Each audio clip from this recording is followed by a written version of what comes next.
नमस्कार, मेरा नाम कुमार आदित्य हुआ। जैसा कि आज का जो टॉपिक है बाल विकास के सिद्धांत MCQ आप सभी लोगों के लिए मैं लेकर प्रस्तुत हुआ हूँ। उससे पहले हम लोग एक पंक्ति को देखते हैं। कभी हार मत मानो, क्या पता कामयाबी आपकी एक और कोशिश का इंतज़ार कर रही है। इन्हीं शब्दों के साथ आदित्य कीर्ति सीटेट क्लासेस मोतिहारी अब की बार सीटेट पार का जो लक्ष्य है उसको पूरा किया जा रहा है। आइए अब हम लोग MCQ क्वेश्चन पर बारी बारी से ध्यान देते हैं। बाल विकास के अभिवृद्धि और विकास प्रभावित होता है वंशानुक्रम,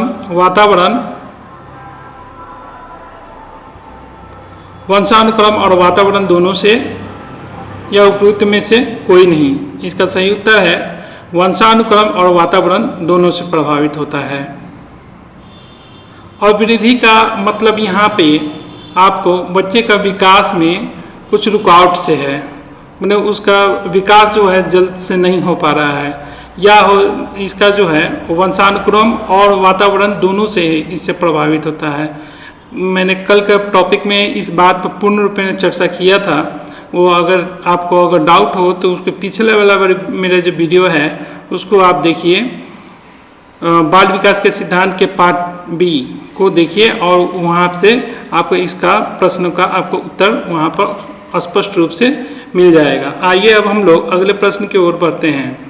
सभी प्राणी अपनी प्रजाति के गुणों के अनुरूप ही विकसित होते हैं। इस कथन में बालक के विकास का कौन सा सिद्धांत है? ठीक है, समान प्रतिमान का सिद्धांत, परस्पर का संबंध का सिद्धांत, स्वतःस्थ विकास का सिद्धांत, समान से विशिष्ट क्रियाओं का सिद्धांत। आइए इसका हम लोग सही उत्तर जानने की कोशिश करते हैं। इसका उत्तर सही हो जाएगा समान प्रतिमान का सिद्धांत। आइए हम लोग तीसरे प्रश्न की ओर चलते हैं। बच्चे में शारीरिक वृद्धि की दर अधिक होती है उत्तर बालावस्था या पूर्व बालावस्था की बजाय? दूसरा ऑप्शन है पूर्व बचपन में उत्तर और बचपन की बजाय। ऑप्शन सी है उत्तर किशोरावस्था में पूर्व किशोरावस्था के बजाय। उपयुक्त सभी सही हैं। इसका सही उत्तर हो जाएगा ऑप्शन नंबर B, पूर्व बचपन में उत्तर बचपन की बजाय। आइए अब हम लोग चौथे प्रश्न की ओर बढ़ते हैं। 20वीं शताब्दी को बालक की शताब्दी कहा जाता है, यह परिभाषा किसने दिया है? मैकडूगल ने, हॉरलॉक ने, वाटसन ने, क्रो ने। इसका सही उत्तर है D, क्रो ने। आइए अब हम लोग पांचवें प्रश्न की ओर बढ़ते हैं। बालक के विकास के बारे में कौन सा कथन असत्य है? पहला ऑप्शन है प्रत्येक अवस्था में बालक के विकास की गति भिन्न भिन्न होती है। ऑप्शन B, बालक के विकास का मापन अप्रत्यक्ष रूप से व्यवहार के माध्यम से ही किया जाता है। ऑप्शन C है अभिवृद्धि की अपेक्षा विकास एक संकुचित संप्रत्यय है। ऑप्शन D, बालक के विकास का मापन गुणात्मक होता है। ऑप्शन C इसका सही उत्तर हो जाएगा अभिवृद्धि की अपेक्षा विकास एक संकुचन संप्रत्यय है। आइए हम लोग छठे प्रश्न की ओर बढ़ते हैं। शिरोपुच्छ विकास का नियम क्या है? बालक की वृद्धि और विकास के सिर से पैर की ओर होता है। बालक की वृद्धि और विकास पैर से सिर की ओर होता है। बालक की वृद्धि विकास मध्य भाग से बाह्य भाग की ओर होता है। बालक की वृद्धि और विकास बाह्य भाग से मध्य भाग की ओर होता है। इसका सही उत्तर है ऑप्शन ए, बालक की वृद्धि और विकास सिर से पैर की ओर होता है। इस बिंदु पर भी हम लोग चर्चा कर चुके हैं। आप लोग पिछला वीडियो को देखिए और वहाँ पे इसको बारीकी से हमने इसको चर्चा किया है। आइए अब हम लोग 7वें प्रश्न की ओर बढ़ते हैं। बालक की अभिवृद्धि संबंध में निम्न कथन पर विचार कीजिए। अभिवृद्धि का मापन परिमाणात्मक होता है।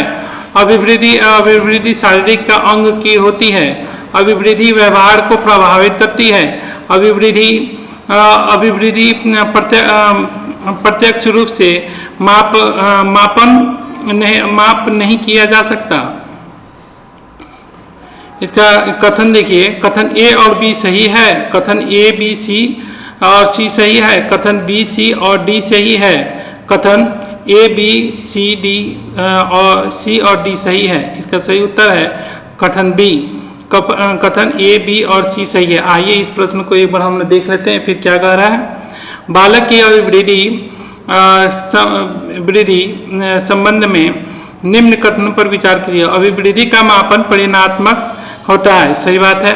सही, अभिवृद्धि जो हम वृद्धि जो है वो उसको अभिवृद्धि को हम लोग माप सकते हैं, ठीक है। अभिवृद्धि शारीरिक अंग की होती है, शारीरिक अंग की होती है, सही बात है। अभिवृद्धि व्यवहार को प्रभावित करता है, सही बात है। अभिवृद्धि प्रत्यक्ष रूप से मापन नहीं किया जा सकता, नहीं प्रत्यक्ष, यह सेंटेंस यहाँ पर गलत हो जा रहा है, ठीक है। इसके लिए सही उत्तर इसका क्या हो जाएगा, ऑप्शन सी, ऑप्शन बी। आइए हम लोग 8वें प्रश्न की ओर बढ़ते हैं। सामाजिक और संवेदनात्मक विकास साथ साथ चलते हैं, यह कथन किसका है बताइए। मैकडूगल ने, हॉरलॉक ने, वाटसन ने, क्रो एवं क्रो ने। इसका सही उत्तर हो जाएगा आंसर डी, क्रो ने। आइए अब हम लोग 9वें प्रश्न की ओर बढ़ते हैं। भाषा विकास का सिद्धांत किसने दिया। चोम्स्की ने, वाइगोत्स्की ने, जीन पियाजे ने, कोहलबर्ग ने। इसका सही उत्तर हो जाएगा चोम्स्की ने। इन पर हम लोग चर्चा करेंगे जैसे जैसे हम लोग का पाठ बढ़ते जा रहा है, उसमें ये इन लोग का भी योगदान, जो मनोवैज्ञानिक जो हैं विशेषज्ञ हैं, उनके पर हम लोग विशेष चर्चा करते हुए आगे का टॉपिक हम लोग बढ़ाएंगे और बढ़िया से जानने की कोशिश करेंगे। क्योंकि इससे क्वेश्चन तो निश्चित ही बनता है, ये कम से कम 5-6 क्वेश्चन तो इनसे बनता है करके। आगे की तरफ हम लोग देखते हैं, अग्रसर होते हैं अगले प्रश्न की ओर। प्रश्न नंबर 10 कह रहा है, बालक के विकास के संबंध में निम्न कथन पर विचार कीजिए। शारीरिक अंग की, ऑप्शन ए कह रहा है शारीरिक अंगों की कार्य कुशलता ही विकास है। ऑप्शन बी कह रहा है विकास में गुणात्मक परिवर्तन आता है। ऑप्शन सी विकास पर वंशानुक्रम और वातावरण का प्रभाव पड़ता है। और विकास जन्म से मृत्यु तक चलता है। इसका सही उत्तर हो जाएगा, पहले कूट को हम लोग देख लेते हैं क्या कह रहा है। कूट ए में कथन ए और बी सही है, कथन ए बी सी सही है, कथन बी सी और डी सही है, कथन डी कह रहा है बी ए बी और सी और डी सही है। इसका सही उत्तर हो जाएगा ऑप्शन डी, कथन ए बी सी डी सही है। क्या करें, एक बार प्रश्न को फिर से हम लोग देख लेते हैं। बालक के विकास के संबंध में निम्न कथन पर विचार कीजिए। शारीरिक अंग का कार्य कुशलता ही विकास है। विकास में गुणात्मक परिवर्तन आता है। विकास पर वंशानुक्रम और वातावरण का प्रभाव पड़ता है और विकास जन्म से लेकर मृत्यु तक चलता है। यह सभी प्रश्न सभी जो ऑप्शन है वो सही है, ठीक है। इसके लिए हमारा डी ऑप्शन सही हो जाएगा। आइए अब हम लोग 11वें प्रश्न की ओर बढ़ते हैं। अभिवृद्धि, जिसको इंग्लिश में ग्रोथ कहा जाता है, इस शब्द का प्रयोग बालक के शारीरिक परिपक्वता के लिए, मानसिक परिपक्वता के लिए, शारीरिक और मानसिक परिपक्वता के लिए, उपयुक्त सभी के लिए। इसका सही उत्तर हो जाएगा ऑप्शन सी, शारीरिक और मानसिक परिपक्वता के लिए या इसका यूज में हम लोग लेते हैं।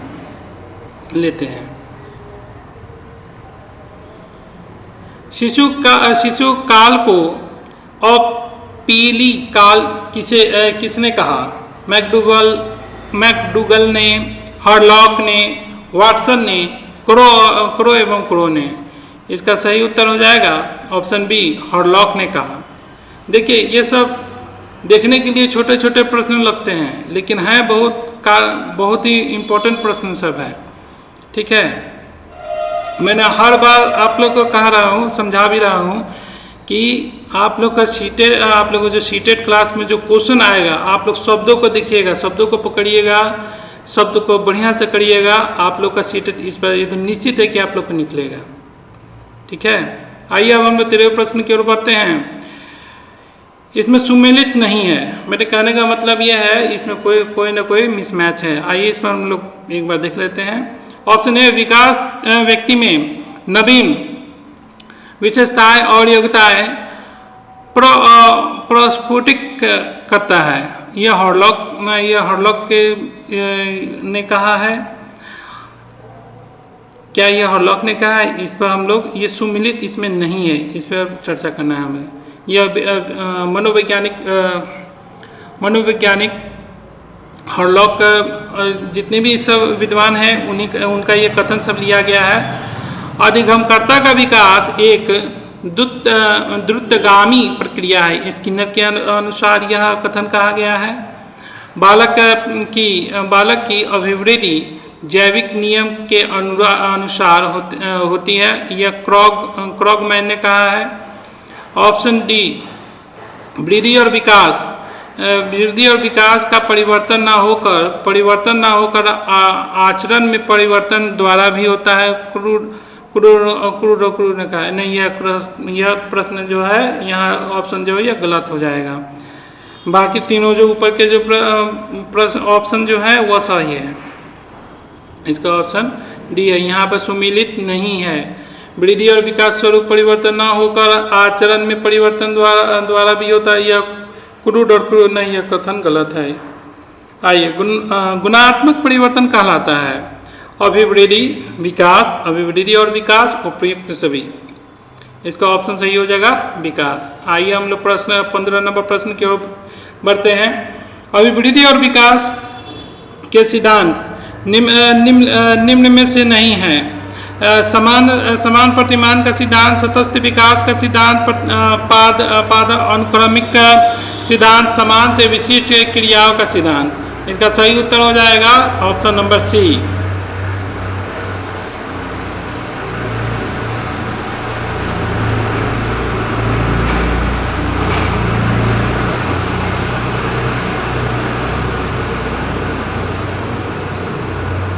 आइए हम लोग अब 16वें प्रश्न की ओर बढ़ते हैं। फिर यह क्वेश्चन कह रहा है 16 में ये सुमेलित नहीं है, इनमें से कौन सा सुमेलित नहीं है? बालक का विकास सिर से पैर की ओर होता है, यह सतत विकास का सिद्धांत है। ऑप्शन बी कह रहा है बालक किस वस्तु को पकड़ने हेतु पहले सभी अंगों का प्रयोग किंतु बाद में किसी एक ही अंग के विशेष का प्रयोग, समान से विशिष्ट क्रियाओं का सिद्धांत है। तीव्र बुद्धि वाले बालक के मानसिक विकास के साथ शारीरिक और सामाजिक विकास भी तीव्र गति से होता है। परस्पर संबंध का सिद्धांत, दो बालक समान नहीं किंतु सभी बालकों में विकास का क्रम समान होता है। समान प्रतिमान का सिद्धांत। इसका सही उत्तर हो जाएगा ऑप्शन ए। बालक का विकास सिर से पैर की ओर होता है। सतत विकास का सिद्धांत यह नहीं है। ठीक है, आइए अब हम लोग 17वें प्रश्न की ओर बढ़ रहे हैं। यहाँ कह रहा है बालक की वृद्धि और विकास है पूरक है, विरोधी है, समान है या अलग अलग है? ऑप्शन ए इसका पूरक है। मानव विकास होता है गुणात्मक, मात्रात्मक और गुणात्मक, परिणात्मक और मात्रात्मक। इसका सही उत्तर हो जाएगा ऑप्शन सी, मात्रात्मक होता है। और गुणात्मक होता है। आइए हम 19वें प्रश्न की ओर बढ़ते हैं। B.F. स्किनर के अनुसार बच्चे में भाषा का विकास किसका परिणाम होता है? अनुकरण, पुनर्बलन, अनुकरण तथा पुनर्बलन, उपयुक्त में से कोई नहीं। इसका सही उत्तर हो जाएगा ऑप्शन सी, अनुकरण और पुनर्बलन के। आइए हम लोग 20वें प्रश्न की ओर बढ़ते हैं। अभिवृद्धि के बारे में कौन सा कथन सत्य है? अब देखिए यहाँ पर आ गया सत्य प्रश्न के बारे में पूछा जा रहा है। अभिवृद्धि मात्रात्मक परिवर्तन है। प्रत्येक ऑप्शन भी कर रहा है, प्रत्येक अवस्था में अभिवृद्धि की गति समान होती है। ऑप्शन सी, अभिवृद्धि मानव व्यवहार द्वारा संचालित होती है। ऑप्शन डी, विकास की अपेक्षा अभिवृद्धि एक व्यापक समप्रत्यय है। इसका सही उत्तर हो जाएगा ऑप्शन ए, अभिवृद्धि एक मात्रात्मक परिवर्तन है। आइए हम लोग 21वें प्रश्न की ओर बढ़ते हैं।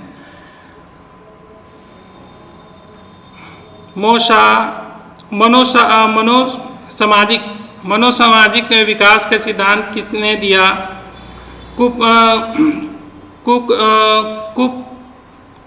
कुपस्वामी ने, कोहलबर्ग ने, थॉर्नडाइक ने, एरिक्सन ने। इसका सही उत्तर हो जाएगा ऑप्शन डी, एरिक्सन ने। मनोसामाजिक विकास का सिद्धांत किसने दिया? एरिक्सन ने दिया, ऑप्शन नंबर डी। आइए हम लोग 22वें प्रश्न की ओर बढ़ रहे हैं। अभिवृद्धि से तात्पर्य क्या है? शारीरिक एवं विकास अन्वयों की वृद्धि से शरीर एवं उनके अन्वयों की कार्य कुशलता से शारीरिक एवं उनके अवयवों की गुणात्मक वृद्धि से उपयुक्त सभी से। इसका सही उत्तर हो जाएगा ऑप्शन ए, शारीरिक एवं अवयवों की वृद्धि से। आइए हम लोग 23वें प्रश्न की ओर बढ़ते हैं। मानव विकास आजीवन चलता रहता है। मानव विकास आजीवन चलता रहता है यदि दो व्यक्ति समान नहीं होते हैं किंतु सभी समान बालकों में से विकास का क्रम समान होता है। यह कथन विकास के किस सिद्धांत की ओर संकेतित करता है? सतत विकास का सिद्धांत, परस्पर संबंध का सिद्धांत, समान प्रतिमान का सिद्धांत, समान से विशिष्ट क्रियाओं का सिद्धांत से। आइए हम लोग इसका एक मिनट 23वें प्रश्न।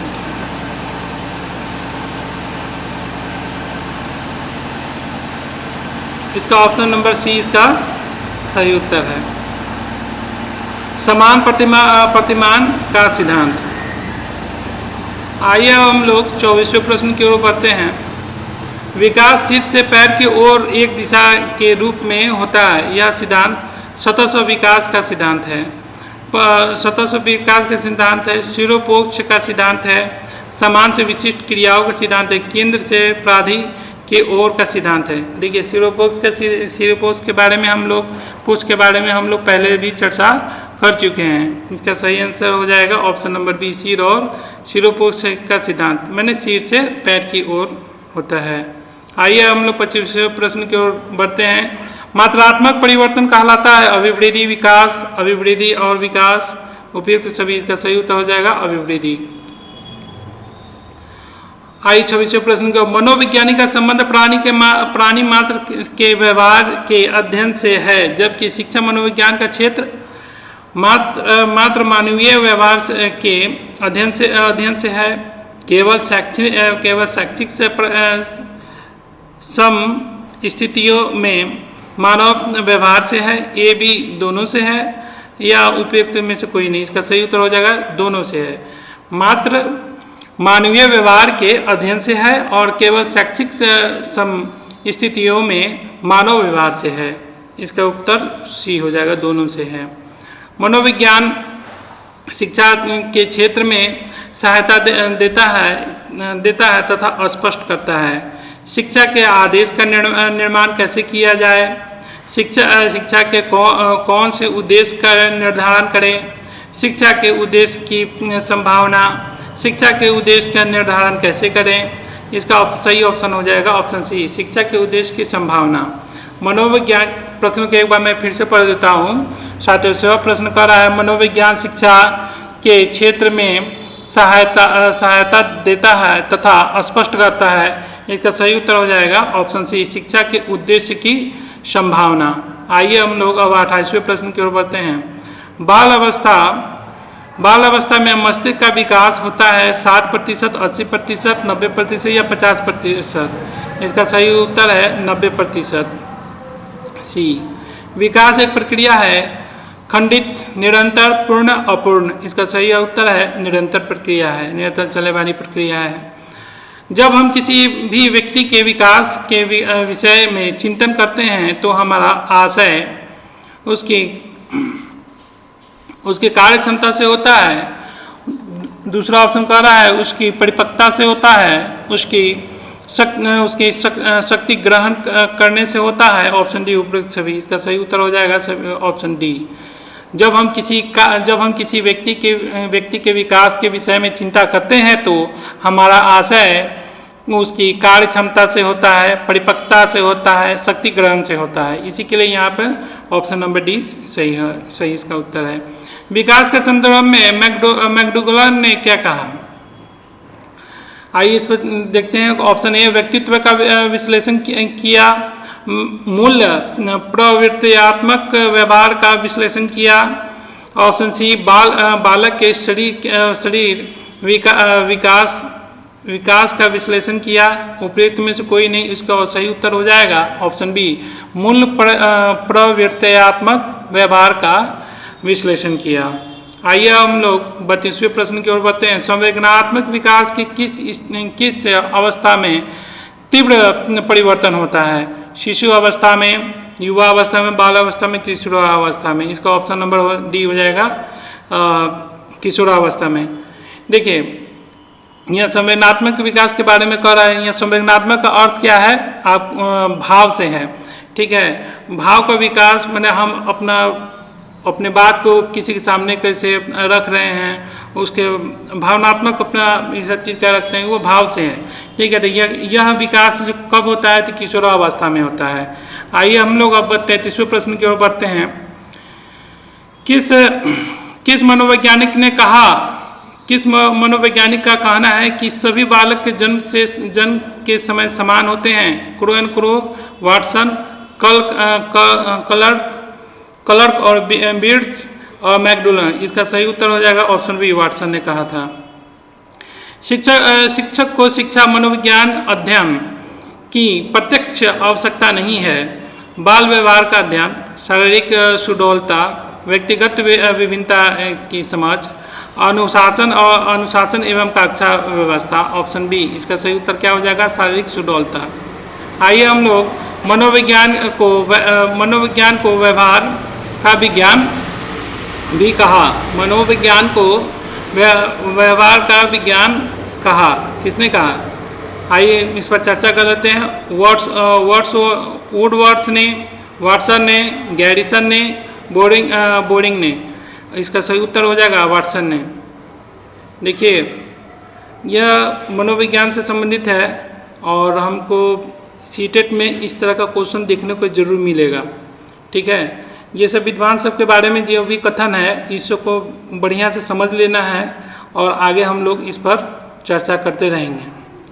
आइए हम लोग अब आगे 36वें प्रश्न को बढ़ते हैं। शैशवावस्था में बालक में पाया जाता है अनुकरण करना, सहयोग लेना, आश्रित। इनमें से सभी उपयुक्त में सभी। इसका सही उत्तर हो जाए ऑप्शन डी, सही। अनुकरण करना, सहयोग लेना, आश्रित होना सही है। शैशवावस्था में तो यही तो होता है। छोटा बच्चे का जो भी है वो अपने से थोड़ी कुछ कर पाएगा, तो उसके लिए उसको तेल मालिश किया जाता है, उसको नहलाया जाता है, उसका जो भी है क्रियाकलाप है वो सब पूरा किया जाता है। वो तो हम पर ही आश्रित है ना अभी। चलिए, मानव मन को प्रभावित करने वाला कारक है व्यक्तिगत की रुचियाँ, अभिक्षमताएँ, अभियोगिताएँ एवं वातावरण। उपयुक्त सभी। इसका सही उत्तर हो जाएगा उपयुक्त सभी। क्या कर रहा है? मानव मन की प्रभावित करने वाला कारक है व्यक्ति की रुचियाँ, सही बात है। अभिक्षमताएँ, अभियोगिता एवं वातावरण और उपयुक्त सभी सभी है। इसका सही उत्तर हो जाएगा ऑप्शन नंबर डी। मनोविज्ञान को शुद्ध विज्ञान माना है स्टीफन ने, एडरसन ने, जेम्स डेवर ने, स्टाउट ने। इसका सही उत्तर हो जाएगा ऑप्शन सी, जेम्स डेरवन ने। शिक्षा मनोविज्ञान का अंग नहीं है। शिक्षा का एक अंग है। मनोविज्ञान का एक अंग है। उपयुक्त में से कोई नहीं। इसका सही उत्तर हो जाएगा मनोविज्ञान का एक अंग है। किस बालक की समस्या के कारण को ढूंढने में निम्नलिखित में से सबसे कम उपयोगी मनोवैज्ञानिक विधि है? प्रयोगात्मक विधि, व्यक्ति के इतिहास, निरीक्षण और परीक्षण। इसका सही उत्तर हो जाएगा ऑप्शन डी, परीक्षण। क्या कह रहा है प्रश्न 40? किस बालक की समस्या के कारणों को ढूंढने में निम्नलिखित में से सबसे कम उपयोग मनोवैज्ञानिक विधि है? तो प्रयोगात्मक और व्यक्तिगत इतिहास, ऑप्शन सी, निरीक्षण और परीक्षण। तो बिना परीक्षण करके ही ना उसका समस्या का समाधान किया जाएगा। आइए हम लोग शिक्षा मनोविज्ञान की प्रवृत्ति के संबंध में कहा जा सकता है इसमें लचीलापन नहीं है, अति संकुचित है, इसमें व्यापक नहीं है, यह सर्वव्यापी है तो सार्वभौमिक भी। ऑप्शन डी इसका हो जाएगा, ऑप्शन डी, यह सर्वव्यापी और तथा सार्वभौमिक है, यह सभी जगह उपलब्ध है। आइए हम लोग 42वें प्रश्न की ओर बढ़ते हैं। मनोविज्ञान मन का विज्ञान अध्ययन जिसके अंतर्गत न केवल बौद्धिक अपितु संवेदनात्मक अनुभूति, उत्प्रेरक शक्तियाँ तथा कार्य का व्यवहार भी सम्मिलित है। यह कथन किसका है? C.W. Valentine, Charles E Skinner, gardener Murphy, सी वुडर्थ। इसका सही उत्तर हो जाएगा ऑप्शन ए, C.W. वेलेंटाइन। मनोविज्ञान आत्मा का विज्ञान, मन का विज्ञान, चेतना के विज्ञान, उपयुक्त सभी। इसका ऑप्शन डी हो जाएगा, उपयुक्त में सभी। चिंतन की दृष्टि से किसी बच्चे में सर्वश्रेष्ठ चिंतन है? कल्पनात्मक चिंतन, प्रत्यात्मक चिंतन, तार्किक चिंतन। इसका ऑप्शन हो जाएगा डी, तार्किक चिंतन। अंतर्दर्शन विधि में बल दिया जाता है स्वयं के अध्ययन पर, समाज के अध्ययन पर, बालकों के अध्ययन पर, शिक्षकों के अध्ययन पर। ऑप्शन ए, स्वयं के अध्ययन पर। अंतर्दर्शन विधि में बल दिया जाता है। अंतर्दर्शन क्या हुआ? अपने अंदर से जो अंतर्दृष्टि का अर्थ हुआ अपने दिमाग से, अपने मन से, अपने ही सब चीज़ का, ठीक है, वो स्वयं से जो अध्ययन करने पर जो हमारी सोचने की जो क्षमता होगी ना, जो अपने अंदर से हम लोग कर पाएंगे, वो चीज़ के बारे में स्वयं के अध्ययन पर यहाँ पर चर्चा किया गया है। आइए हम लोग 46वें प्रश्न की ओर बढ़ते हैं।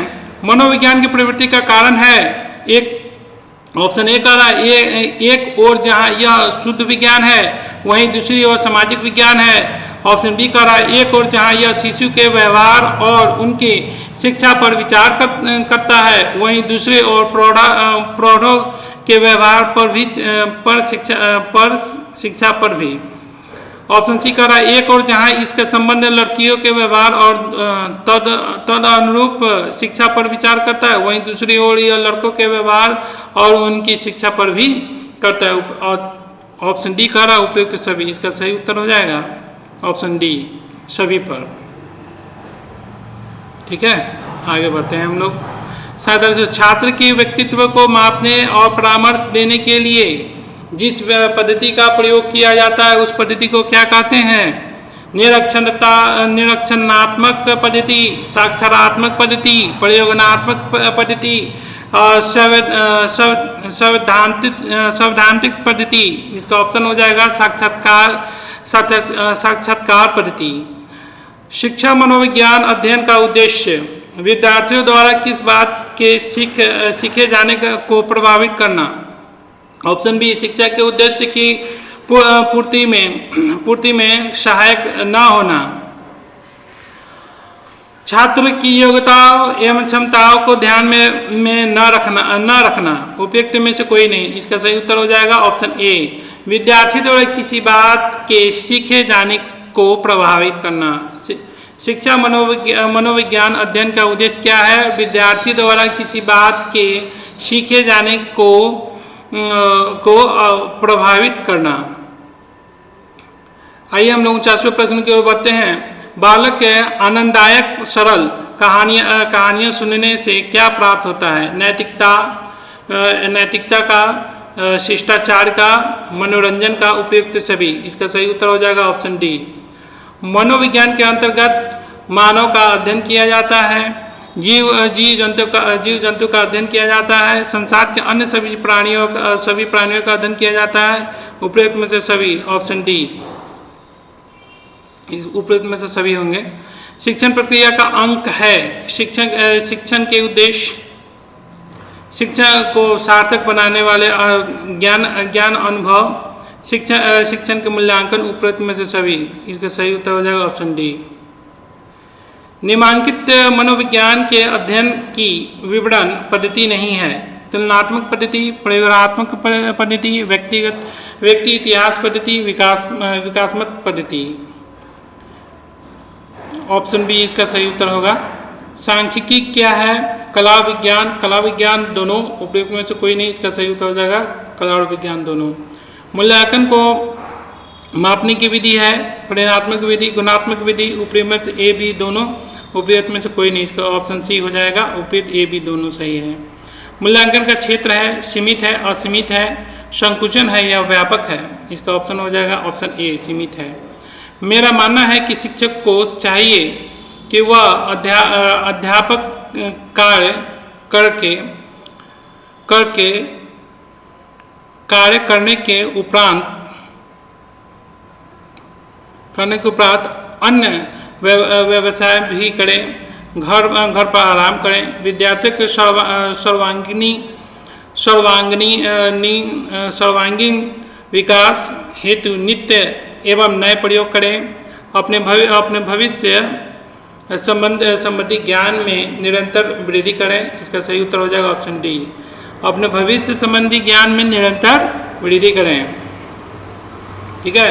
मेरा मानना है कि शिक्षकों को चाहिए कि वह अध्यापक कार्य करने के उपरांत अपने विषय संबंधित ज्ञान में निरंतर वृद्धि करें। आइए हम लोग 57 प्रश्न की ओर अग्रसर हो रहे हैं। मान लीजिए आप प्राचार्य हैं, आपके कुछ सहयोगी अध्यापक विरोधी हो गए। ऐसी परिस्थिति में आप क्या करेंगे?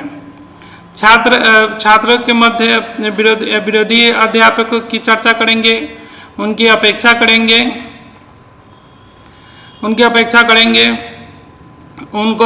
उनसे एकांत में मंत्रणा करेंगे, उनकी समस्या को समझने की कोशिश करेंगे। ऑप्शन डी इसका सही उत्तर हो जाएगा ऑप्शन डी। उनकी समस्याओं को समझने की कोशिश करेंगे। प्रश्न नंबर 58, निम्न में से सर्वाधिक पुराना विश्वविद्यालय है कौन? डॉक्टर भीमराव अंबेडकर विश्वविद्यालय, इलाहाबाद विश्वविद्यालय, उस्मानिया विश्वविद्यालय, राजस्थान विश्वविद्यालय। इसका सही उत्तर है इलाहाबाद विश्वविद्यालय। प्रश्न नंबर 59 कह रहा है ग्रामीण क्षेत्रों में समस्या एवं कृषि विश्वविद्यालय की शीघ्र स्थापना पर बल दिया था। राधाकृष्ण मिशन ने, राष्ट्रीय शिक्षा नीति 1964 ने, कोठारी आयोग ने। ऑप्शन डी ताराचंद्र आयोग ने। इसका सही उत्तर है ऑप्शन बी, राष्ट्रीय शिक्षा नीति 1964 ने। आइए हम लोग अब 60वें प्रश्न की ओर अग्रसर होते हैं। सफल शिक्षक वही है जो पहला ऑप्शन सतत से सीखने की प्रबल इच्छा रखता है। ऑप्शन बी अपनी साथी अध्यापक की प्रशंसा का पात्र है। ऑप्शन सी प्रधानाचार्य का विश्वसनीय है। ऑप्शन डी विद्यार्थी समुदाय में लोकप्रिय है। ऑप्शन डी इसका सही उत्तर हो जाएगा। सतत सीखने की प्रबल इच्छा रखता है। इसी के साथ आज का टॉपिक आप लोग का समाप्त हुआ। नमस्कार।